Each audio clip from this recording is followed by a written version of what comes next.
നമുക്ക് പടക്കം എങ്ങനെ പൊട്ടിക്കാന്ന് കാണാം.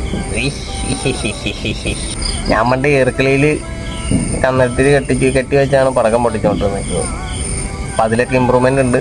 പിന്നെ ഒന്ന് അമലപ്പറമ്പിലെ ഗുണ്ടു അമ്മട്ടും കത്തിച്ചതിൻ്റെ വേസ്റ്റ് എടുത്ത് കത്തിച്ച് കൈ കാളിപ്പൊള്ളി 2 മാസത്തോളം കോലഞ്ചേരിയിലാണ്. കൈയിൻ്റെ എല്ല് വരെ കാണാറുണ്ട്. പിന്നെ കുറച്ച് നാളായിട്ട് പടക്കം പൊട്ടികളൊന്നും ഉണ്ടായില്ലാന്ന്. അപ്പൊ വീണ്ടും തുടങ്ങിയിരിക്കുന്നു. അങ്ങനെ തുടങ്ങാം.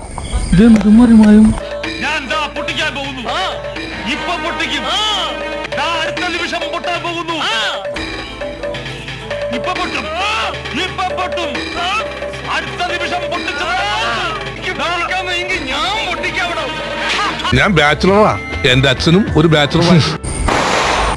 ഒട്ടും പേടിയില്ല എന്നൊക്കെ പറയണ.